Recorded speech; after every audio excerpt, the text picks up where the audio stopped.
कल्याण मंदिरी मुदारिमबदवेति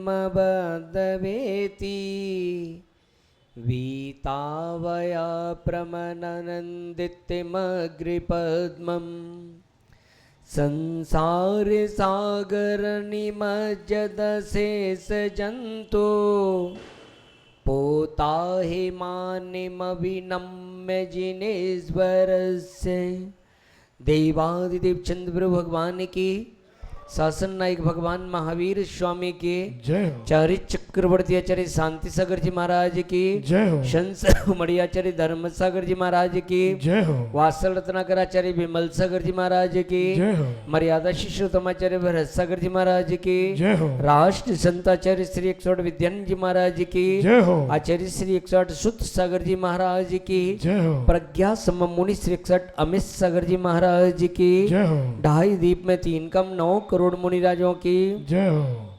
जय बोलो पाठशाला प्रणेता पूज गुरुदेव हनुमान सागर जी महाराज की जय। करा गुरुदेव का जय, करा गुरुदेव का जय, करा गुरुदेव का।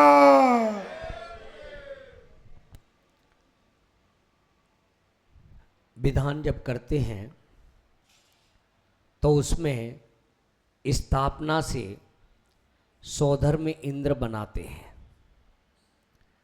सौधर्म इंद्र क्यों? क्योंकि जब सौधर्म इंद्र बनता है तो आप यहां की जो भक्ति है उस भक्ति को भूलकर सौधर्म की भांति भक्ति करते हैं। और जो सौधर्म इंद्र होता है वह जो भक्ति करता है उसके अंदर भेदभाव नहीं रहता है। वो नहीं कहता कि मैं 13 पंथी हूं, मैं 20 पंथी हूं, मैं सोनगढ़ी हूं, मैं श्वेतांबरी हूं, मैं दिगंबरी हूं। वो सिर्फ मैं मात्र जिनेन्द्र भक्त हूं। और भक्त वही होता है वास्तव में जिसके अंदर भेदभाव नहीं है। ध्यान रखना, परमेष्टि किसे कहते हैं और भक्त किसे कहते हैं? तो भक्त उसे कहते हैं जिसके अंदर भेदभाव नहीं है, और परमेष्टि उसे कहते हैं जिसके अंदर पक्षपात नहीं है। परमेष्टि कभी पक्षपात नहीं करते, चाहे छोटा हो, बड़ा हो, गरीब हो, अमीर हो, दुखी हो, सुखी हो, कोई भी हो, कोई पक्षपात नहीं। कल क्लास ले रहे थे, कुछ लोग कह रहे थे कि महाराज उनको ही आशीर्वाद देते कि पैसे वालों को, बड़े लोगों को देते। नहीं, उस व्यक्ति का पुण्य होता है कि जो साधु से हाथ उठवाता है। उस व्यक्ति का पुण्य होता है जो बुलवाता है। आप महाराज से चर्चा करो, आपसे करेंगे। ऐसा नहीं है कि जो साधु पे ऐसा आरोप लगाते हो कि बड़े लोगों से बात करते हैं। कुछ व्यवस्थाएं आदि होती हैं, उसके लिए उनसे कहा जाता है। अब कहीं बस जानी तीर्थ यात्रा पे तो सबसे थ्रू कहा जाएगा, क्योंकि जब तक जो है मुख्य लोगों से नहीं बोला जाएगा वो लगाएंगे ही नहीं, तो क्या नाम है, जो तुम जा ही नहीं पाओगे।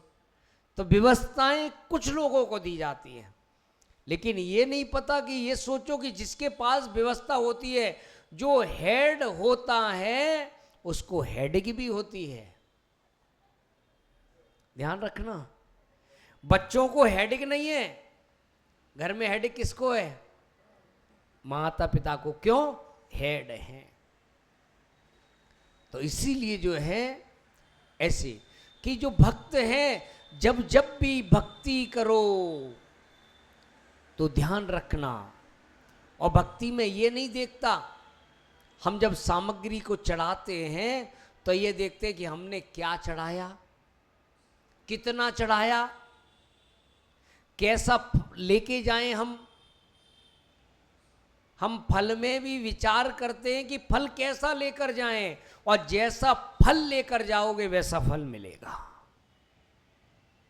क्योंकि जो हम सामग्री को चढ़ाते हैं, एक एक सामग्री पे विचारधाराओं को देखिए कि जो तुम जल लेकर आए हैं वो जल के सामने तुम्हारे विचार क्या हो गए। जब तुम्हारे हाथ में जल आया तो कैसा जल, कि जल जो होना चाहिए वो निर्मल होना चाहिए, मल से रहित तो होना चाहिए। तो जैसे भगवान निर्मल जल वैसे मेरे परिणाम हो जाएं। मुनि मन सम उज्ज्वल नीर,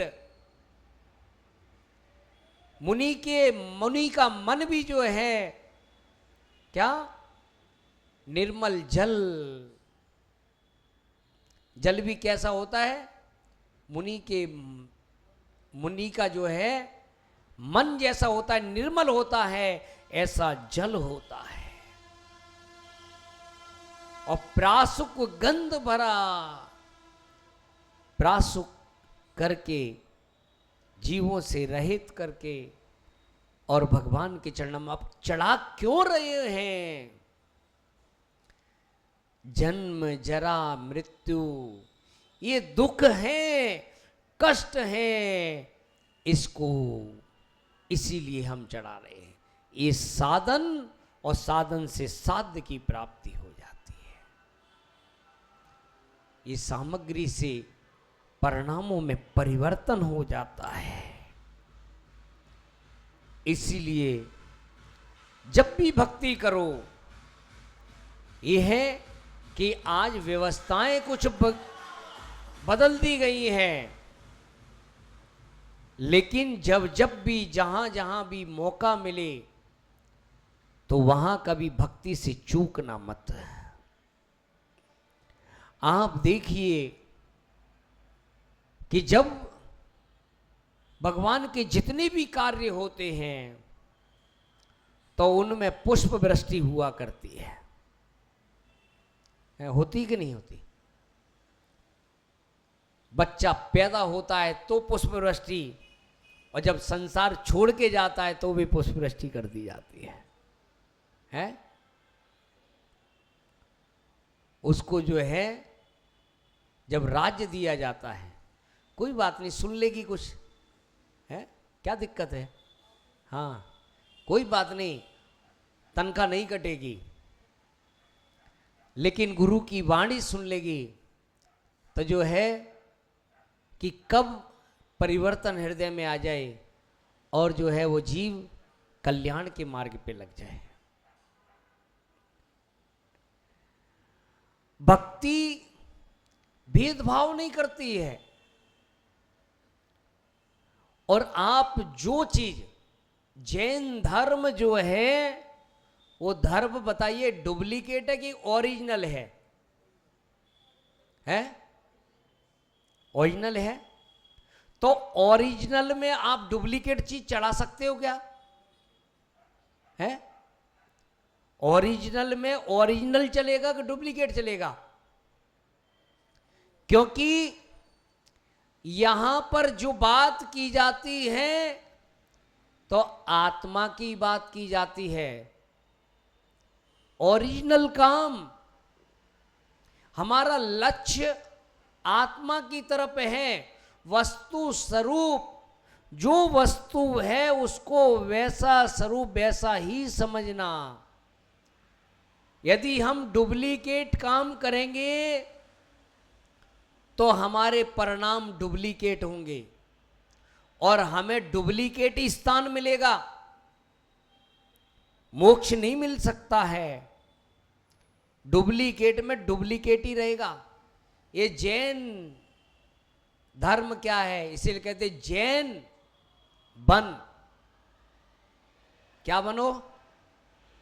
जैन बन। जैन बन के काम कर, क्योंकि जिनेंद्र बनना है। तो जो लिखा है, जो कहा है, जो वस्तु का स्वरूप है वही कार्य करो। क्योंकि ये जो परिवर्तन जो आया है, ये कुछ घुसपैठियों ने किया है, जो घुस बैठ गए हैं। जैसे भारत में, भारत की संस्कृति आप देखिए कि क्या संस्कृति थी, लेकिन भारत की संस्कृति में परिवर्तन कब आया? भारत की संस्कृति को किसने बदला? भारत के लोगों ने बदला कि जो घुसपैठिए आ गए उनसे बदला गया। तो ऐसे ही कि जैसे भारत की संस्कृति बदलने के लिए घुसपैठियों ने जो परिवर्तन किया, ऐसे ही जैन धर्म में जो परिवर्तन, एक कुछ घुसपैठिए आ गए, उन घुसपैठियों ने जो है इसमें परिवर्तन कर दिया कि ये नहीं है, वो नहीं है, ऐसा जिनेंद्र ने नहीं कहा, ऐसा आचार्यों ने नहीं कहा। इन घुसपैठियों ने जो है, ध्यान रखना, उन घुसपैठियों के चौक चमक दिखा सकते हैं, बहका सकते हैं, तुम्हें लोभ लालच दे सकते हैं, लेकिन गुरु जो है और जिनेंद्र भगवान वो आपको मार्ग सच्चा ही बताएंगे, वो भटकाने वाला मार्ग नहीं बताएंगे। इसीलिए ध्यान रखना कि उन घुसपैठियों से सावधान होकर और जिनेंद्र भगवान पे श्रद्धा करना, और जैसा शास्त्रों में बताया है बस वैसा स्वीकार करना। एक कुछ लोगों के चक्कर में आके जो है और पंथवाद अंतवाद में मत पड़ना। ये पंथ जहाँ है वो कसाय है, क्योंकि पंथ में कभी धर्म नहीं होता है। भगवान महावीर का कोई पंथ नहीं है, रास्ता है। ऐसे मार्ग पर, उनके रास्ते पर चलो तो निश्चित ही हमारा कल्याण हो जाएगा। सबके लिए मंगल आशीर्वाद है कि आज आप लोग जो विधान आपने किया है, सौधर में इंद्र बन के, और आपने ऐसे पुण्य अर्जन किया है, और जो भगवान की भक्ति करता है उसके जीवन में सुख शांति समृद्धि हमेशा रहती है। तो आप सबके लिए खूब खूब मंगल आशीर्वाद है। ओम नमः सिद्धिभ्याः।